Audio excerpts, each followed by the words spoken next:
네, 할렐루야.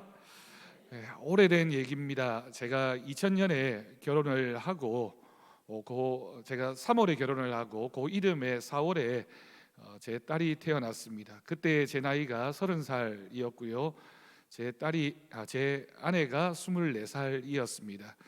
그 서울에서 이제 막 살림을 나서 살게 됐는데, 그때 아기가 태어나니까 저희 집에서 또 저희 처가에서 뭘 주셨냐면, 이제 아기 씻길 때 쓰라고 큰 수건, 이제 애들 닦으라고 이렇게 큰 수건을 하나 주시고, 그리고 포대기를 하나 사서 주셨고, 그리고 기저귀, 이렇게 그거 뭐라고 하죠? 무명천이라고 합니까? 이렇게 잘라서 만든, 하여튼 그 기저귀를 이렇게 두툼하게 여러 장을 이렇게 주시고, 또 뭘 받았는지 기억이 이제 잘 안 납니다. 그때만 하더라도 아기 키우는데 별로 필요한 게 많지는 않았던 것 같아요. 물론 뭐 힘들었던 시간이긴 하지만 그것만 가지면 그래도 아기를 잘 키워냈습니다. 요즘에 여러분 아기 키우는 그 엄마들 혹시 보신 적이 있으십니까? 요즘 그런 얘기를 하더라고요. 육아는 템빨이다, 이런 말이 있습니다.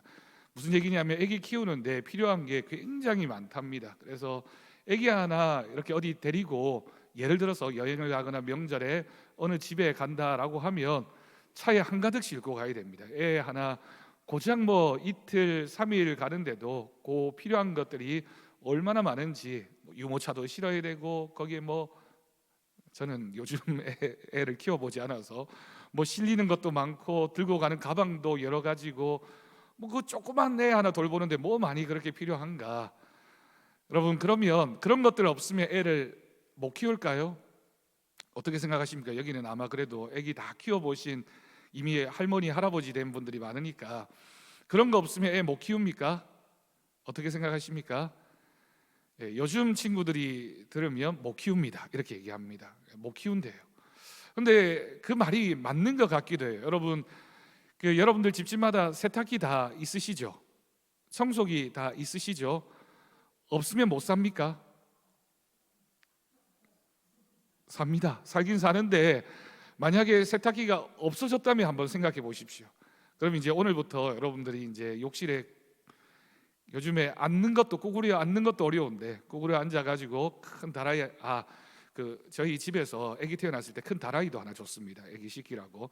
하여튼 다라이 하나 놔두놓고 거기다가 앉아가지고 빨래비누 하나 들고 빨래판 하나 깔고 다 일일이 빨아서 헹구고 씻고 해서 널고 살 수 있습니다. 그죠?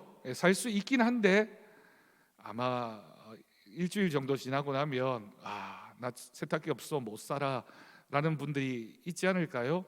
집집마다 요즘에 세탁기 있죠, 건조기 있죠, 설거지는 식기세척기가 하죠.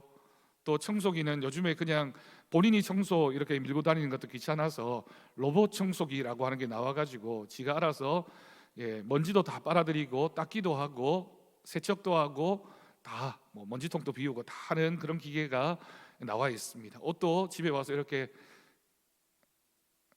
하여튼 이 길쭉하게 생긴 그 이름이 모르겠습니다. 하여튼 길쭉하게 생긴 거기다 넣어 놓으면 이렇게 먼지도 잘 이렇게 털어서 그 다음 날 마치 세탁소에 맡겼다가 찾은 것처럼 깔끔하게 이렇게 관리되어져 있고, 이런 기기들이 많이 있습니다.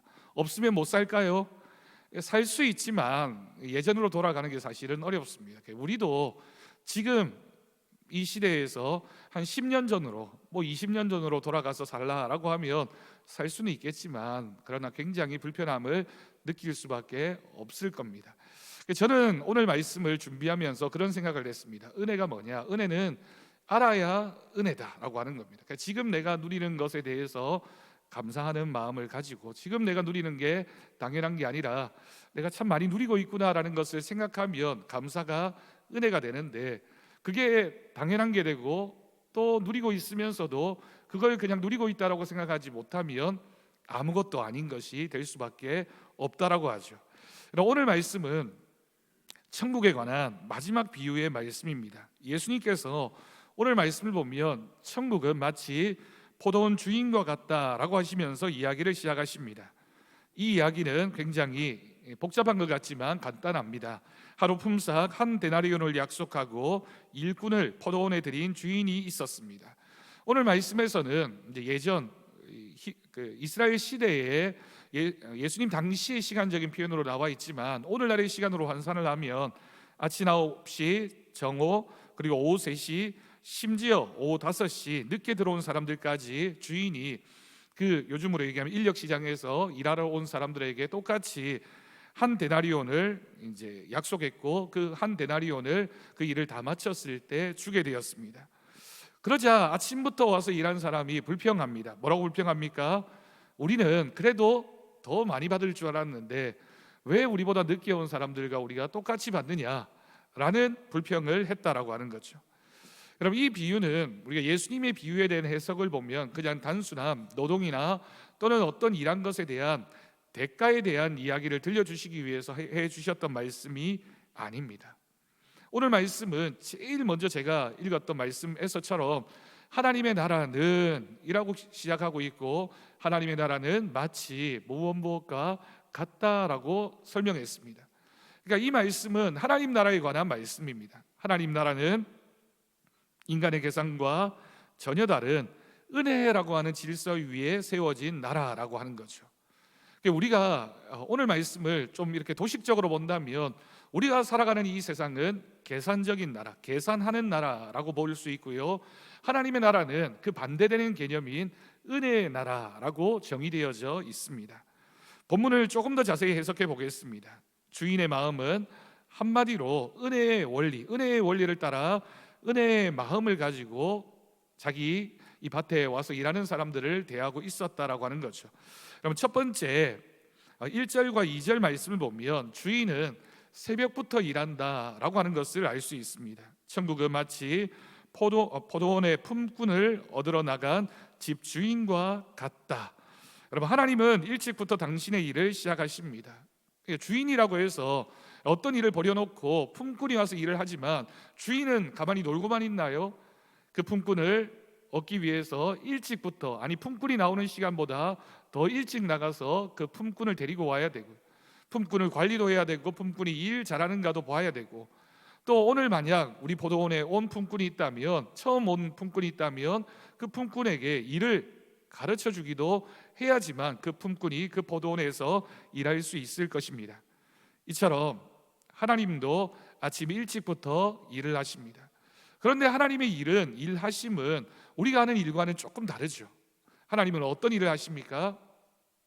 시장에 나가서 모여져 있는 사람들 중에 자신이 택한 사람을 계속해서 9시, 정오, 3시, 5시에 이르기까지 계속해서 그 사람을 불러다가 자기의 포도원에서 일하게 하시는 그런 일을 우리 하나님은 하셨다라고 하는 겁니다. 다르게 표현하면 우리 하나님은 일꾼을 찾으시는 하나님, 또 조금 더 다르게 표현하면 사람을 부르시는 하나님이다. 그게 하나님의 일이다라고 하는 것을 알 수 있습니다. 하나님이 어떤 일을 하신다고요? 하나님은 부르시는 분이다. 일꾼들을 부르시고 사람을 챙기시는 분이시다. 우리는 어떤 사람들입니까? 우리는 부름받은 사람들입니다. 여러분, 우리가 신앙의 길에 들어온 것, 또는 우리가 예배드리고 직분을 받고 하나님의 일을 감당하는 것은 여러분 우리가 잘난 사람이어서일까요? 물론 우리 성도님들이 다 잘난 분들이지만, 그러나 하나님의 입장에서 본다면 우리가 잘나서 하나님이 우리를 품꾼으로 부르신 것이 아닙니다. 원리는 뭡니까? 하나님이 찾아내셨고 하나님께서 우리를 부르셨습니다. 그러니까 우리가 능력이 많습니다, 내가 잘합니다, 어필하거나 시험을 보거나 그런 게 아니라 하나님의 의지대로 하나님이 나오셔서 우리 한 사람 한 사람을 다 부르셔서 포도원에 들여 놓으셨다라고 하는 겁니다. 그래서 오늘 말씀에 3절에서 7절까지의 말씀을 보면 하나님이 일꾼을 계속 부르고 계신다라고 하는 것을 알 수 있습니다. 아침 9시, 12시, 오후 3시, 심지어 오후 5시에도 시장에 남아있는 사람들을 부르십니다. 여러분, 이 모습은 하나님이 우리에게 얼마나 인내하시는 분이신지, 우리를 향해서 얼마나 포용적인 분이신지를 보여주고 있습니다. 사람은 늦게 와도 하나님은 여전히 기회를 주십니다. 여러분, 우리가 주인의 입장이라면 당연히 아침 9시부터 저녁 6시까지 일한 그 사람에게만 약속되어진 금액을 주겠죠. 그럼 우리가 12시에 나가서 사람을 찾게 되면 당신은 요만큼 일하니까 그만큼은 깎겠습니다, 이렇게 얘기하는 게 정상적이지 않겠습니까? 그런데 하나님의 마음은 그런 금전적인 계산이 아니라 어떤 마음이 있으셨다? 한 사람이라도 더 포도원에 들어오게 해서 그 포도원에서 일하게 하시는 하나님의 마음을 우리가 알 수 있다라고 하는 거죠. 구원은 마지막 순간까지 열려 있습니다. 이게 하나님의 마음입니다. 우리의 입장에서는 아침 9시 나는 일찍 왔다, 12시 나는 중간쯤 왔네, 3시면 그래도 내가 5시에 온 사람들보다는 조금 더 빠르지, 5시에 왔으니까 그래도 내가 일단 들어왔으니까 버텨보자가 아니라 하나님은 동일하게 마지막 순간까지 한 사람이라도 더 부르시는 하나님의 모습이 오늘 본문에 소개됩니다. 세 번째 모습은 8절에서 10절까지의 말씀입니다. 동일한 품삯을 약속하셨고요, 한 데나리온을 받게 됩니다. 하루 종일 일한 사람이나 1시간 일한 사람이라 동일한 싹스를 받았습니다. 여러분, 이 한 데나리온이 뭘 의미할까요? 원래 이 데나리온이라고 하는 돈의 단위는 노동자 하루 품삯을 의미하는 겁니다. 적어도 우리의 시각으로 본다면 하루 품삯이라고 하면 아침부터 저녁까지 약속한 시간에 계약되어진 시간에 일한 만큼 정당하게 받는 노동에 대한 대가이겠죠. 하나님의 입장에서는 이 품삯이 무엇일까요? 하나님이 우리에게 주시는 품삯은 무엇입니까? 우리가 일을 잘했으니까, 하나님의 나라에 도움이 되었으니까 주는, 그리고 받게 되는 대가가 아닙니다. 오늘 말씀에서 하나님이 주시는 품삯은 우리에게는 생명과 구원을 말하고 있고요, 은혜를 상징합니다. 그렇기 때문에 이 한 데나리온을 깎을 수가 없는 겁니다. 하나님이 우리에게 베푸신 은혜, 하나님이 우리에게 베푸신 구원, 하나님이 우리에게 주시고자 하는 생명을 어떻게 깎을 수가 있겠습니까? 그래서 몇 시간을 일했든지 간에 하나님은 동일하게 한 생명을 사랑하셨고 그 생명을 구원하기로 하셨으며 그에게 영원한 은혜를 허락해 주셨습니다. 여러분, 그러면 결론적으로 이렇게 우리가 도출할 수 있겠죠. 구원은 일한 대로, 일한 시간의 차이로 정해지는 것이 아니라 무엇 때문에 주어지는 것이다? 하나님의 사랑 때문에, 하나님의 은혜 때문에 주어지는 것이다. 그래서 내가 이만큼 일했으니까 이 구원은 당연한 거고, 내가 조금 일했으니까 그 구원에 대한 감사가 더 커야 되고, 많이 일했으면 감사를 덜 해도 되는 것이 아니라는 거죠. 하나님이 주신 구원은 한 데나리온으로 표현되어지고 있고, 우리는 그 데나리온을 받은 사람이기 때문에 누구나 당연하게 생각하지 못하고 하나님 앞에 감사할 수밖에 없습니다. 그런데 이 한 데나리온을 받은 사람들의 반응이 사뭇 달랐습니다. 11절에서 16절까지를 보면 불평하는 일꾼과 그 주인의 대답이 기록되어져 있습니다. 여러분, 불평하는 일꾼들이 뭐라고 얘기합니까? 이 불평은 누가 했을까요? 제가 볼 때는 9시, 12시, 3시, 5시는 불평했을까요? 안 했을까요? 안 했을 것 같기는 한데 또 다른 불평을 했을런지도 모르겠습니다. 하여튼 불평을 했습니다. 그 불평하는 사람의 마음의 표현이 뭡니까? 우리가 더 받을 줄 알았다라고 하는 겁니다. 원래 약속은 한 데나리온인데 우리가 더 받을 줄 알았다. 여러분, 제가 아까 한 데나리온이 뭘 의미한다고요? 구원과 생명을 의미한다라고 말씀드렸습니다. 그러면 한 데나리온은 한 구원이고 한 생명이고 두 데나리온은 두 생명, 두 구원이 될까요? 그렇지 않습니다. 하나님이 주시는 구원과 생명은 그것 자체로 충분한 것입니다. 작게 받았다, 많이 받았다라고 말할 수가 없는 것이라는 거죠. 우리는 더 받을 줄 알았는데 주인은 뭐라고 대답합니까? 친구여, 내가 내게 잘못한 것이 없다. 내가 너와 한 데나리온의 약속을 하지 아니하였느냐? 나는 너와 약속한 대로 그 약속을 지켰을 뿐이다. 너는 나에게 받을 것을 받았다라고 주인이 그 품삯을 받은 사람들에게 이야기합니다. 그리고 결론적으로 예수님은 이 비유의 말씀을 맺으면서 귀한 말씀을 주셨습니다. 이와 같이 나중된 자로서 먼저 되고 먼저 된 자로서 나중되리라. 여러분, 의도하진 않았지만 오늘 우리가 주일 오전에 들었던 말씀과 오늘 말씀을 비교해도 사실은 비슷한 내용의 말씀이라고 할 수 있습니다. 그럼 교회 모든 일은 무엇으로 할까요? 우리가 가진 능력으로 할까요?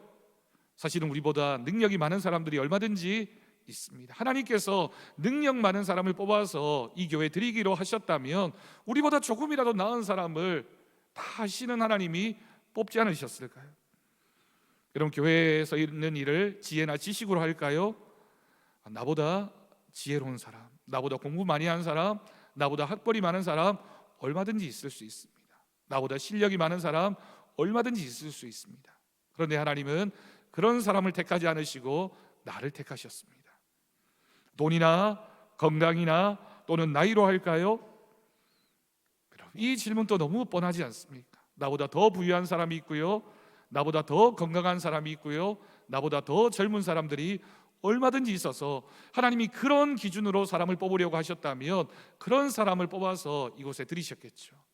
그러면 여러분, 우리 교회는 이 포도원 안에는 누가 들어올 수 있습니까? 세상에서 제일 잘난 사람, 제일 건강한 사람, 제일 젊은 사람, 제일 일 잘하는 사람만 이 자리에 앉아 있을 수 있을 것입니다. 여러분, 교회 사역에서는 계산적인 사람이 제일 힘듭니다. 우리는 계산부터 하는 사람이 아니라 기도부터 하는 사람이 되어야 합니다. 하나님의 뜻을 먼저 생각하는 사람이어야 합니다. 우리가 지난 금요일에 우리 구역장 원찰 전도대에 함께 모여서 성경부를 했을 때 오병이어의 본문을 가지고 우리가 함께 나누었습니다. 계산하는 사람은 그 계산 때문에 하나님의 기적에 참여할 수가 없습니다. 그런데 계산하지 않고 믿음으로 반응하는 사람, 내가 가진 것은 이것밖에 없지만 안 될 것 같지만 그러나 말씀에 순종해서 그것을 내어놓으면 하나님은 그것을 사용하셔서 큰 기적을 만들어 가시는 분이십니다. 왜일까요? 하나님의 나라는 계산하는 나라가 아니라 은혜의 나라이기 때문입니다.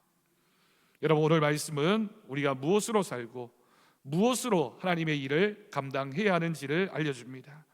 여러분, 무엇입니까? 우리는 하나님의 은혜로 살고 하나님의 은혜로 주어진 일들을 감당하는 사람들입니다. 오늘 말씀은 우리에게 이와 같은 고백을 요구합니다. 오늘 이 말씀을 듣고 우리가 어떤 고백으로 하나님 앞에 나아가야 됩니까? 첫 번째, 하나님은 우리의 수고보다 크신 분입니다. 우리가 하나님의 일을 감당할 때 종종 그런 생각을 합니다. 내가 이렇게 열심히 했는데. 여러분, 목회자도 그런 생각을 할 수도 있고요, 교회에서 중직자라고 불려지는 직분자들도 그런 생각을 할 수 있고요, 또는 누구나 할 것 없이 누군가와 비교하면서 내가 이렇게 열심히 했는데, 이렇게 최선을 다했는데 라는 마음을 가집니다. 하지만 하나님의 눈에는 우리의 행위가 중요하지 않습니다. 하나님은 우리의 행위를 계산하는 분이 아니시기 때문입니다. 우리의 행위를 계산하려고 하셨다면 애시당초 우리를 뽑지 않으셨을 것입니다. 하나님의 은혜는 그래서 성과급이 아니라 선물입니다.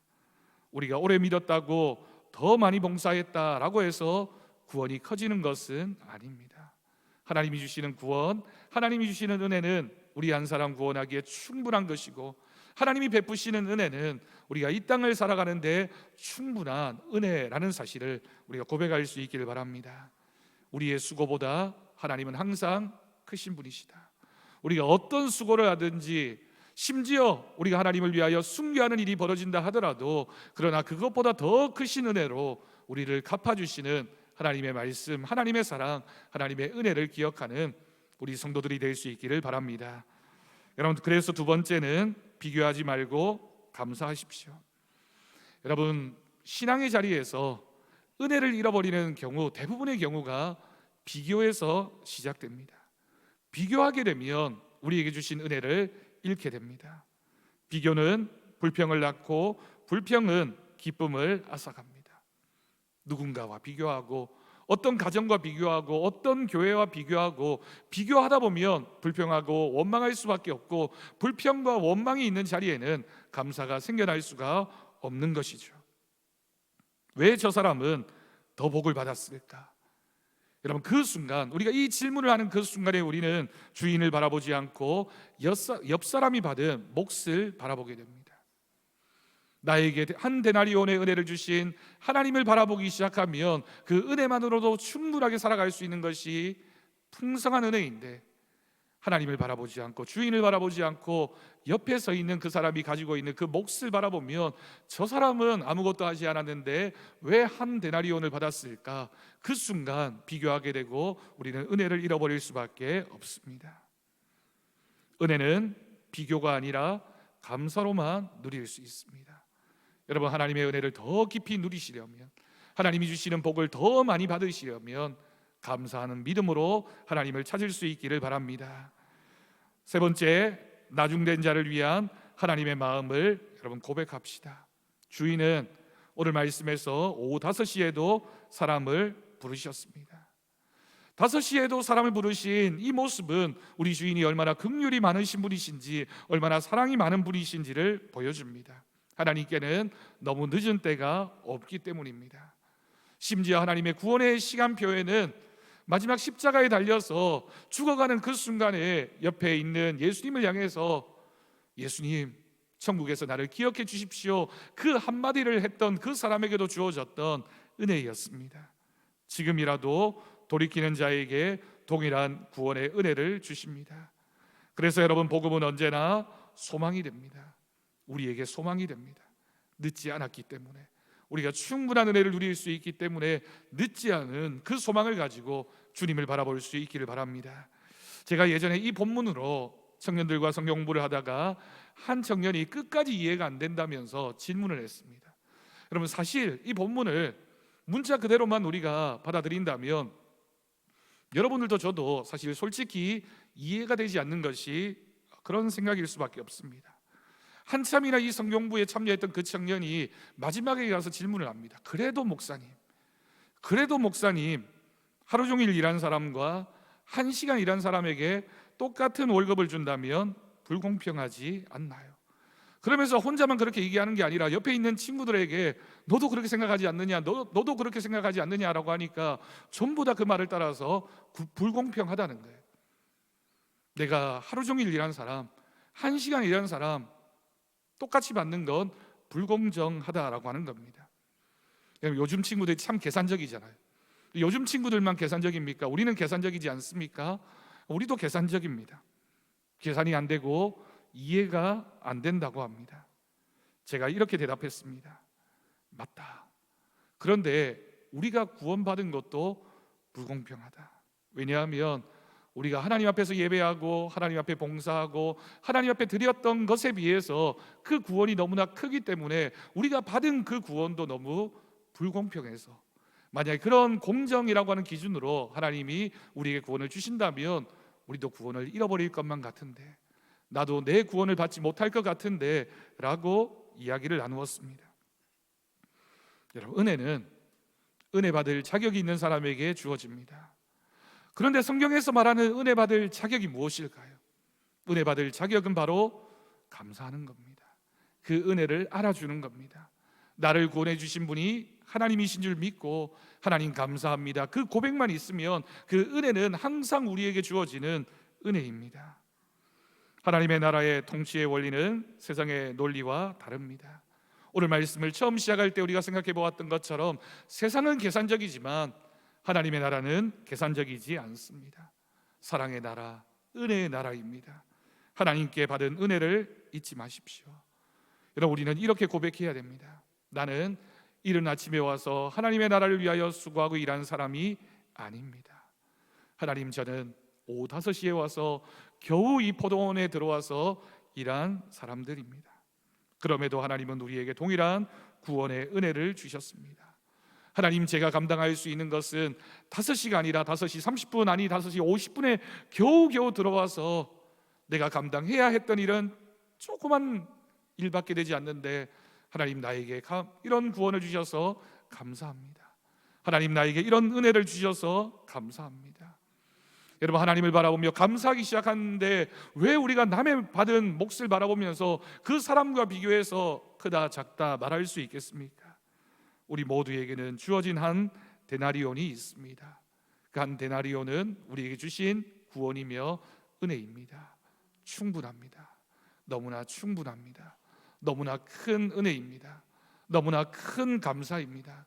그러니 내가 5시 59분에 왔다 할지라도 이 시간만이라도 내가 이 열정만이라도, 이 노력만이라도 내가 감당할 수 있다면 그것만으로도 충분합니다, 감사합니다라는 고백으로 하나님 나라의 일을 감당해 갈 수 있기를 바랍니다. 여러분, 오늘도 하나님 앞에 감사하십시오. 하나님이 우리를 은혜로 바라보고 계시면 우리도 우리의 삶을 은혜의 계산법으로 살아가야 됩니다. 주님, 저 같은 사람도 포도원에 불러주셔서 감사합니다.